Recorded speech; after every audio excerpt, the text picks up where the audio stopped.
the Council on American Islamic Relations of New York submits this testimony as part of our expression of deep concern over the anti-Muslim witnesses participating in this hearing, and I respectfully ask that my entire statement be entered into the record of this hearing. The CAIR believes and agrees that political correctness has no place in discussions of security.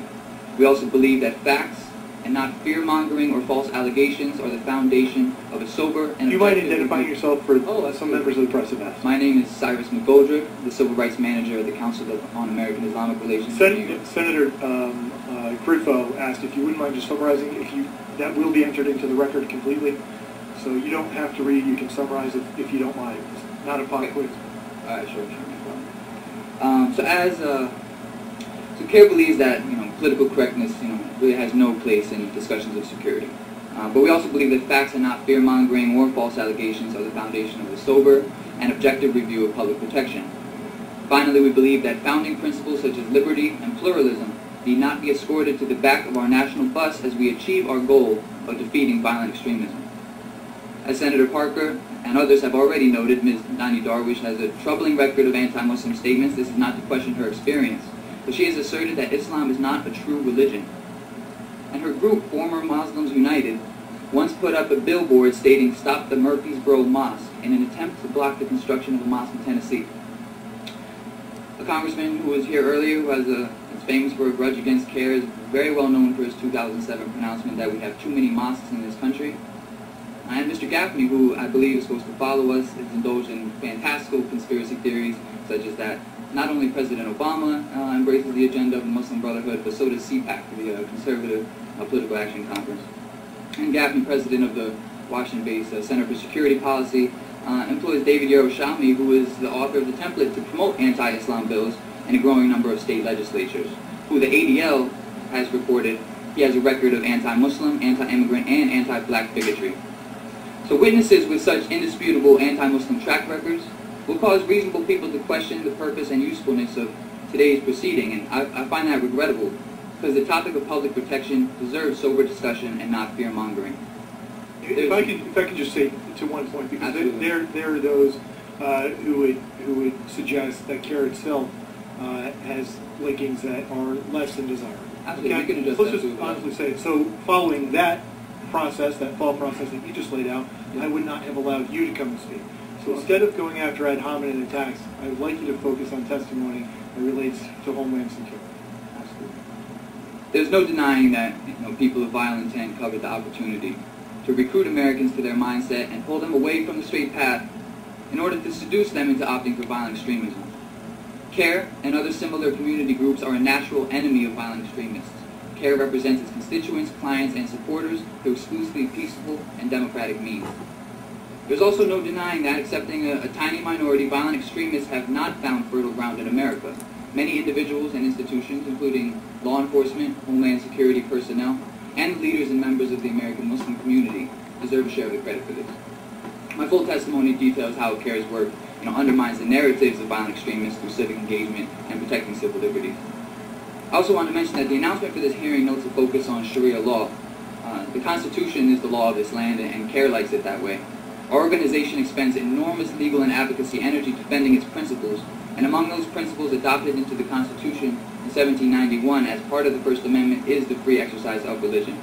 The term Sharia is undoubtedly misunderstood in our nation. American Muslim scholar Suhaib Webb defines the term as the Islamic system of law and the totality of the Islamic way of life based on the Quran and the Sunnah. The Quran is Islam's revealed text. The Sunnah comprises the traditions and practices of the Prophet Muhammad. Sharia is nothing more than the religious traditions that all Muslims use to guide the practice of their faith. It informs how we pray, when we pray, how and how much we give to charity, and how we choose to be buried. Anti-Sharia bills are being considered in a number of state legislatures, and these anti-Sharia measures can easily infringe on free exercise.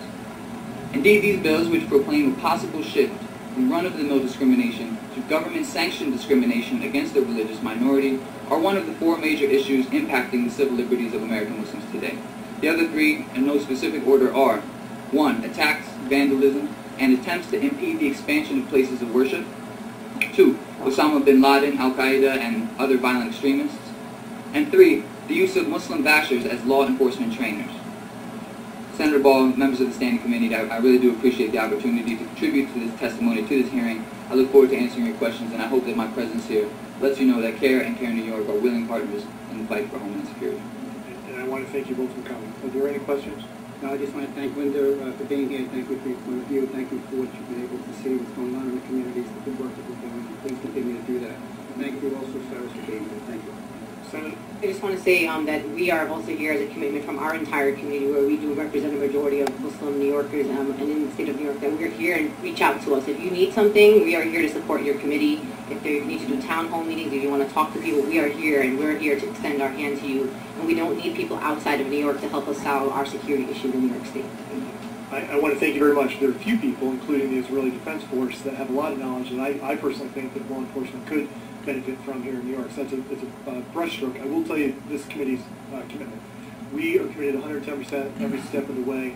I will include you in future hearings and in future discussions, and I thank you for your input today. And let's focus on the dialogue instead of the debate. Senator Adams. Yeah, first I want to thank Senator Golden for extending an invitation to you. As I stated, a number of my colleagues who are from the Muslim faith, they wear blue uniforms and they serve the city and the state well. And my question to you is, how do we do more in our schools and to better foster a better relationship? Because the best deterrent of ones who are being recruited to do something harmful to our country is to let them see the benefits of intercultural, intergenerational, and understanding of one's religion. What would you suggest? And I would like to be a partner with you in doing so, but what would you suggest we do in our school system to help foster a better relationship and understanding of both the various religions in our country? Well, first I'd like to say that right now when you look into the school textbooks, there's like a paragraph on Islam. And I think right now in the current political situation and the wars that we're in right now, I think it is about time for us to do more education in our school system with our staff and with our students. I also think that the Respect for All campaign and the Department of Education needs to be enforced.